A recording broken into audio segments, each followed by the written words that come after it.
Friends, आज की video में हम लेकर आए हैं गुप्त साम्राज्य से संबंधित वन लाइनर क्वेश्चन। इससे पहले हमने मौर्य साम्राज्य से संबंधित एटी क्वेश्चन पढ़े थे। तो अगर किसी ने मौर्य साम्राज्य से संबंधित प्रश्न नहीं पढ़े हैं तो अतिशय अकेडमी पे सर्च करके मौर्य साम्राज्य से संबंधित प्रश्न पढ़ सकते हैं। उससे पहले हमने सिंधु घाटी सभ्यता, वैदिक काल, इनसे संबंधित प्रश्न बनाए हैं, तो आप उन्हें भी सर्च करके देख सकते हैं। आज का वीडियो हमारा गुप्त साम्राज्य से संबंधित है, तो गुप्त साम्राज्य से संबंधित प्रश्नों को हम शुरू करते हैं। प्रारंभ में गुप्त शासक कौन थे? तो प्रारंभ में गुप्त शासक कुषाण के सामंत थे, उसके बाद में ये शासक बने। अगला प्रश्न है, गुप्त साम्राज्य के संस्थापक कौन थे? तो गुप्त साम्राज्य के संस्थापक थे श्रीगुप्त। श्रीगुप्त से गुप्त साम्राज्य शुरू हुआ। उसके बाद घटोत्कच आया, फिर उसके बाद चंद्रगुप्त प्रथम आया। अगला प्रश्न है, चंद्रगुप्त प्रथम का विवाह किससे हुआ था? तो चंद्रगुप्त प्रथम का विवाह हुआ था लिच्छवी राजकुमारी कुमार देवी से, यानी कुमार देवी नाम था उसका, जो राजकुमारी थी वहां की, तो उससे प्रथम का विवाह हुआ था, चंद्रगुप्त प्रथम का। चंद्रगुप्त प्रथम को किसकी उपाधि प्राप्त हुई? तो चंद्रगुप्त प्रथम को उपाधि प्राप्त हुई महाराजा धीराज की। समुद्रगुप्त का समय क्या था? चंद्रगुप्त प्रथम के बाद रामगुप्त आया, रामगुप्त के बाद समुद्रगुप्त आया, लेकिन रामगुप्त का शासन बिल्कुल भी मतलब कोई समय तक नहीं रहा, लंबे समय क्या थोड़े समय तक भी नहीं रहा, क्योंकि रामगुप्त एक बहुत ही निर्बल शासक था। उसने हुणों को अपनी पत्नी को देना स्वीकार कर लिया था, यानी जो हुणों का आक्रमण हुआ तो रामगुप्त की पत्नी थी ध्रुव देवी, तो ध्रुव देवी को हुणों को देना स्वीकार कर लिया। ये बात समुद्रगुप्त को पसंद नहीं आई, तो समुद्रगुप्त ने रामगुप्त को मारकर हुणों को परास्त किया। तो इसका जो समय था वो था 335 से 375 ईस्वी पूर्व। अगला प्रश्न है, समुद्रगुप्त को किस नाम से जानते थे? तो समुद्रगुप्त को धरणीबंध कहा जाता था। विंसेंट स्मिथ ने समुद्रगुप्त को क्या कहा? ये बहुत ही बहादुर शासक था, तो इसको भारत का नेपोलियन कहा विंसेंट स्मिथ ने। और क्यों कहा? क्योंकि भारत के राज्यों को एकता के सूत्र में बांध दिया था। समुद्रगुप्त ने कौन सा यज्ञ किया? तो समुद्रगुप्त ने जो यज्ञ किया था उसका नाम था अश्वमेध यज्ञ। और अश्वमेध यज्ञ के पश्चात जब यज्ञ सफल हुआ तो अश्वमेध के नाम से ही सिक्के भी चलाए थे। समुद्रगुप्त ने किस प्रकार के सिक्के चलाए? तो समुद्रगुप्त ने अन्य और भी कई प्रकार के सिक्के चलाए, तो इनके नाम देखते हैं हम। अश्वमेध, गरुड़, परशु, धनुर्धारी, व्याघ्र आदि प्रकार के सिक्के चलाए। इसके सिक्के पे वीणा बजाते हुए दिखाया गया है। किसको? समुद्रगुप्त को वीणा बजाते हुए दिखाया गया है। वहीं पराक्रम भी लिखा हुआ है। इस प्रकार से इसने बहुत सिक्के चलाए थे। समुद्रगुप्त ने मुख्यतः कितने राज्यों पर विजय प्राप्त की? तो समुद्रगुप्त के बारे में पढ़ रहे हैं हम। समुद्रगुप्त ने भारत के अनेक राज्यों को जीता, जिसमें से जो मुख्य हैं वो उत्तर के 9 राज्य, यानी उत्तर प्रदेश, उत्तर दिशा की तरफ के जो भारत है, भारत में उत्तर दिशा की तरफ के 9 राज्य, पश्चिम दिशा से 3 राज्य और दक्षिण दिशा के 12 राज्य को जीता। और जो ये युद्ध करके जीता उसमें किस प्रकार की नीतियां अपनाई? तो इसके बारे में प्रश्न है। समुद्रगुप्त ने कौन कौन सी नीतियां अपनाई? तो जो उत्तर भारत के राज्य जीते वहां पर समुद्रगुप्त ने प्रस्बोधरण युद्ध नीति अपनाई, जिसका अर्थ होता है प्रत्यक्ष नियंत्रण। पश्चिम भारत में जो नीतियां अपनाई उसमें है आत्मनिवेदन, कन्योपदान और गुरुत्व मंदन।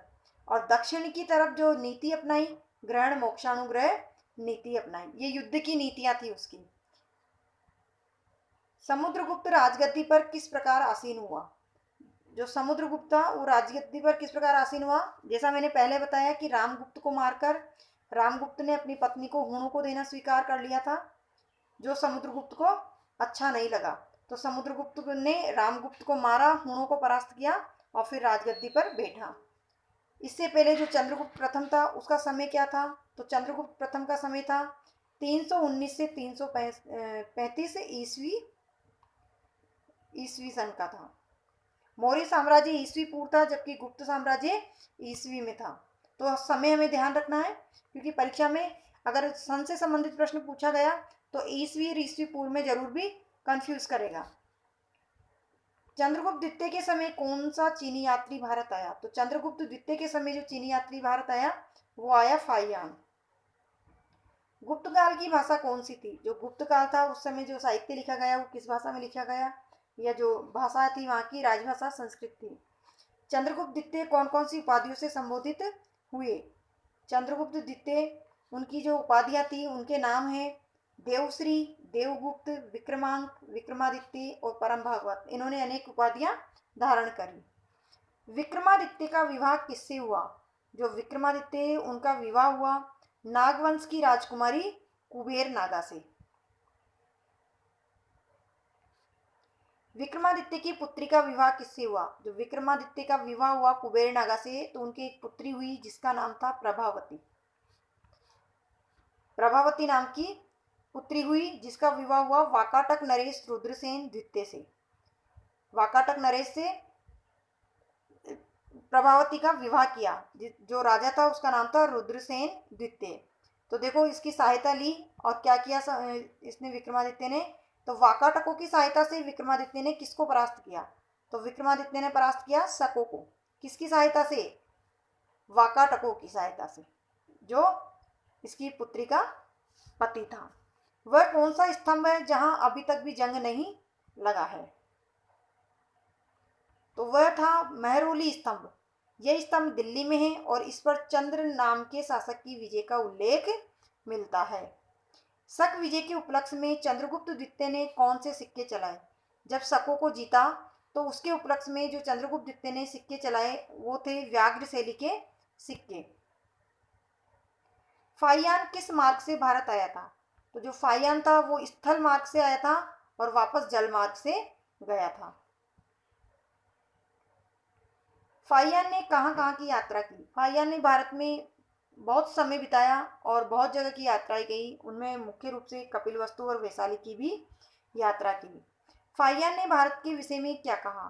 तो फाहियान ने भारत के विषय में कहा कि भारत के लोग खुश हैं, जीवित प्राणी को नहीं मारते, मृत्युदंड नहीं देते, अपराधी का हाथ काट दिया जाता है और बुचड़खाना भी यहाँ नहीं है, अर्थात तो जानवरों को नहीं मारा जाता,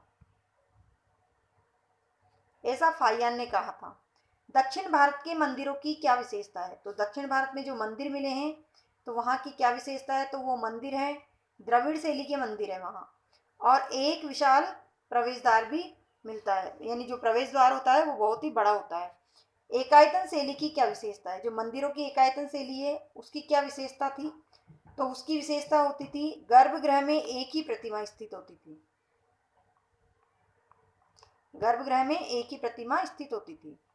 महामारू शैली के बारे में बताइए, यानी जो मंदिर होते थे वहाँ महामारू शैली के मंदिर होते थे, उनकी क्या विशेषता होती थी, यानी किस प्रकार से होते थे वो?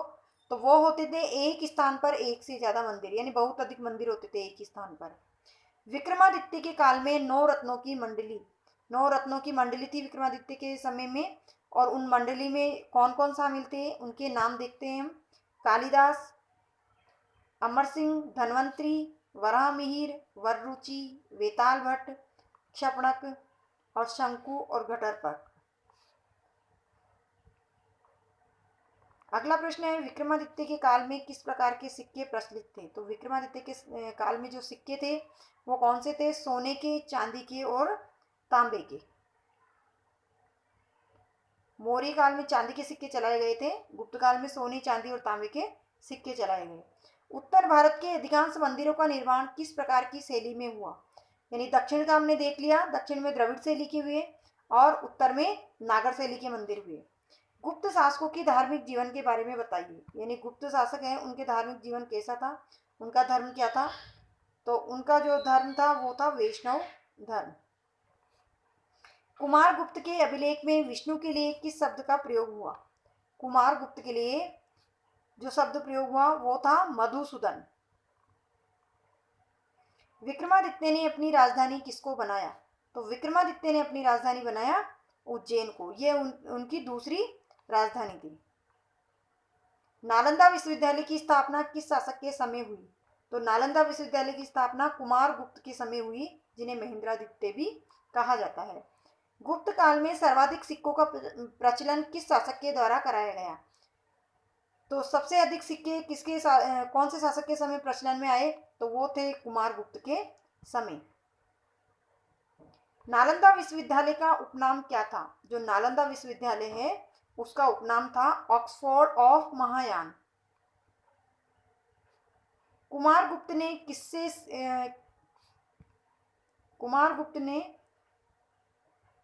किससे शैली के सोने के सिक्के चलाए? यानी जो किस प्रकार के, कौन से आएगा यहाँ, कौन कौन सी शैली के सोने के सिक्के चलाए? तो मयूर शैली के सिक्के चलाए। कुमारगुप्त के सिक्के मयूर शैली के थे जो सोने के सिक्के थे और 125 से 129 ग्रेन के थे। कुमारगुप्त महेंद्रादित्य का उत्तराधिकारी कौन था? तो कुमारगुप्त महेंद्रादित्य का उत्तराधिकारी था स्कंदगुप्त। किस शासक ने किस प्रकार के या किस शैली के सोने के सिक्के चलाए? तो यहाँ एक साथ हम सभी के सिक्के देख लेते हैं किस शैली के थे। समुद्रगुप्त के जो सिक्के थे वो गरुड़ शैली के थे। चंद्रगुप्त द्वितीय के सिक्के थे व्याघ्र शैली के। और कुमारगुप्त के सिक्के थे मयूर शैली के। और स्कंदगुप्त के सिक्के थे वृषभ शैली के। यानी चारों शासकों के जो सिक्के थे जिनकी शैली थी उन्होंने हम एक साथ पढ़ लिया है। स्कंदगुप्त ने किसकी उपाधि धारण करी? तो स्कंदगुप्त ने परम भागवत की उपाधि धारण करी। हूणों के आक्रमण की जानकारी कहाँ से प्राप्त होती है? हूणों के आक्रमण की जानकारी हमें भीतरी अभिलेख से प्राप्त होती है। गुप्त काल में राजकीय धर्म क्या था? शैव और वैष्णव। यानी जो गुप्त शासन था, संपूर्ण गुप्त शासक के समय शैव और वैष्णव धर्म चला था और पाशुपात संप्रदाय प्रचलन में आया। और जिनका राजकीय चिन्ह क्या था? जिनका राजकीय चिन्ह था गरुड़। वामन अवतार की जानकारी किस अभिलेख से मिलती है? तो वामन अवतार की जो जानकारी है वो हमें मिलती है जूनागढ़ अभिलेख से। वामन अवतार की जानकारी जूनागढ़ अभिलेख से।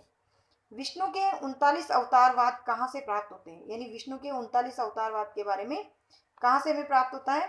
अमरकोश से। अर्धनारीश्वर की परिकल्पना किस काल में हुई? तो अर्धनारीश्वर कहते हैं हम शिवशंकर भोलेनाथ को। तो उनकी जो परिकल्पना हुई वो गुप्त काल के समय हुई। और हरिहर तथा त्रिमूर्ति की अवधारणा भी गुप्त काल में हुई। त्रिमूर्ति से अर्थ है ब्रह्मा, विष्णु और महेश। जिन्हें हम ब्रह्मा, विष्णु और महेश कहते हैं उन्हें हम त्रिमूर्ति के नाम से भी जानते हैं। वामन पुराण में न है ये, वामन पुराण में शैव धर्म के कितने संप्रदाय का उल्लेख है? जो वामन पुराण है उसमें 4 संप्रदाय का उल्लेख है। गुप्त काल में चित्रकला किस विषय पर बनाई जाती थी? तो जो गुप्त काल में चित्रकला गुफाओं में बनाई जाती थी, यानी भित्ति चित्र बनाए जाते थे। तो किस किस प्रकार के चित्र होते थे? एक तो लौकिक और एक पारलौकिक। लौकिक में तो नृत्य संगीत संबंधी चित्र बनाए जाते थे और पारलौकिक में अध्यात्म भगवान संबंधी चित्र बनाए जाते थे। उनमें भी मुख्य रूप से बुद्ध और विष्णु के चित्र होते थे। गुफा 16 में किसका चित्र देखने को मिलता है? तो गुफा 16 बहुत महत्वपूर्ण गुफा है जिसमें मरणासन्न राजकुमारी का भित्ति चित्र मिलता है, जहाँ बुद्ध के निष्क्रमण की भी बातें बताई गई है। चित्रशाला कौन सी गुफा को कहा जाता है? तो चित्रशाला गुफा 17 को कहा जाता है क्योंकि यहाँ राशि चक्र, जिसे राशि चक्र गुफा भी कहा जाता है, और इसमें बहुत सारे चित्र बनाए हुए हैं और बुद्ध की पूर्व जन्म की कथाएं, जिन्हें जातक कथाएं कहा जाता है, तो जातक कथाओं के चित्र है और बिछुड़ते हुए माता और शिशु का चित्र भी है। अजंता की गुफा किसने खोजी? तो अजंता की गुफा की खोज की अलेक्जेंडर ने। और कब की? 1819 में। अलेक्जेंडर ने अजंता की गुफा की खोज की 1819 में। और अजंता की 29 गुफाएं थी। तो 29 में से वर्तमान में केवल 7 गुफाएं शेष है। और अजंता की गुफाओं की जो आकृति है घोड़े के नाल के समान है। सबसे प्राचीन गुफा कौन सी है? तो सबसे प्राचीन गुफा है 9 और 10 नंबर की। सबसे प्राचीन गुफा है ये सातवाहन काल की गुफा है। गुफा नंबर 1 व 2 के चित्र किसके द्वारा बनाए गए हैं? तो गुफा नंबर 1 व 2 के चित्र चालुक्य शासकों द्वारा बनाए गए हैं। तो 2 गुफा ये, 2 गुफा ये, यानी 4 तो ये हो गई। और अगली देखते हैं गुप्त काल की गुफा में किस शैली के चित्र मिलते हैं? तो जो गुप्त काल की गुफा है उसमें 3 गुफा का निर्माण 16, 17 और 19 का हुआ, जिसमें चित्र ब्राह्मण व बौद्ध धर्म से संबंधित महायान शैली के मिलते हैं। जो प्रश्न पूछा जा रहा है उसका आंसर है महायान शैली। इसके अतिरिक्त जो जानकारी है वो 3 गुफाएं एक साथ 16, 17, 19 के बारे में बताई गई है कि इसमें बौद्ध धर्म से संबंधित महायान शैली के चित्र मिलते हैं। तो इस प्रकार से ये 7 अजंता की गुफाएं हैं। गुफा नंबर 1, 2, 9, 10 और 16, 17, 19। बाघ गुफा की खोज किसके द्वारा की गई? जो बाघ गुफा है उसकी खोज की गई डेंजरफील्ड के द्वारा, और ये खोज की गई 1818 में। यानी बाघ गुफा की खोज पहले की गई और ये ग्वालियर के समीप की गई। और जो गुप्तकाल की जो गुफाएं कौन सी, अजंता गुफाएं, उनकी खोज हुई 1819 में। गुप्तकाल के समय कौन कौन से साहित्यकार हुए? अब साहित्य के बारे में हम देख लेते हैं कि कौन कौन से साहित्यकार गुप्तकाल के समय में मुख्य रूप से हुए। तो सबसे पहले देखते हैं कालिदास। कालिदास के रघुवंशम, कुमार संभव, अभिज्ञान शकुंतलम और भी अनेक अन्य साहित्य हैं। इसके अतिरिक्त शूद्रक है, शूद्रक का नाटक है, ये एक नाटककार थे। मृच्छकटिकम, जो मृच्छकटिकम है इनका बहुत ही महत्वपूर्ण नाटक है। विशाख दत्त, विशाख दत्त ने मुद्रा राक्षस और देवी चंद्रगुप्तम लिखा, जिसमें गुप्तकाल के बारे में बताया गया है। सुबंधु, तो सुबंधु ने लिखी वासव दत्ता और विष्णु शर्मा की पंचतंत्र की कहानियां बहुत ही मुख्य है। इसके अतिरिक्त अमर कोश, तो अमर सिंह द्वारा लिखा गया कोश, जिसमें व्याकरण के बारे में बताया गया है। गुप्तकाल का सबसे प्रमुख व सर्वाधिक सुंदर मंदिर कौन सा है? तो गुप्तकाल के समय में जो सबसे सुंदर मंदिर है वह है देवगढ़ का दशावतार मंदिर। जो देवगढ़ का दशावतार मंदिर है ये भारत में सबसे जो इसका शिखर है वो सबसे प्राचीन है। तो भारत का सबसे प्राचीन शिखर कौन सा है? दशावतार मंदिर का पंचायत शैली का शिखर, यानी पंचायत शैली का शिखर है ये। महात्मा बुद्ध की खड़ी मूर्ति कहाँ से प्राप्त हुई है? तो महात्मा बुद्ध की जो खड़ी मूर्ति है वो प्राप्त हुई है सुल्तानगंज से, तांबे की बनी हुई। सारनाथ का धमेक स्तूप किसका बना हुआ है? जो सारनाथ में धमेक स्तूप बना हुआ है वो बना हुआ है ईंटों का। इसका निर्माण ईंटों से हुआ है और जिसका आधार गोलाकार है। कालिदास के नाटकों में किस भाषा शैली का प्रयोग हुआ है? तो कालिदास के नाटकों में संस्कृत भाषा की वैदर्भी शैली का प्रयोग हुआ है। तो ये थे हमारे गुप्तकाल से संबंधित महत्वपूर्ण प्रश्न। तो आप इन वीडियो को पूरा देखिए, चाहे मौर्य से संबंधित हो चाहे गुप्तकाल से संबंधित हो, क्योंकि इनमें बहुत ही महत्वपूर्ण प्रश्न हैं और इन प्रश्नों को पढ़ने से परीक्षा में बहुत फ़ायदा होने वाला है। अगर वीडियो पसंद आता है तो प्लीज़ लाइक करें, शेयर करें और चैनल को सब्सक्राइब भी करें। साथ ही बेल आइकन को प्रेस करें, ऑल पर क्लिक करें।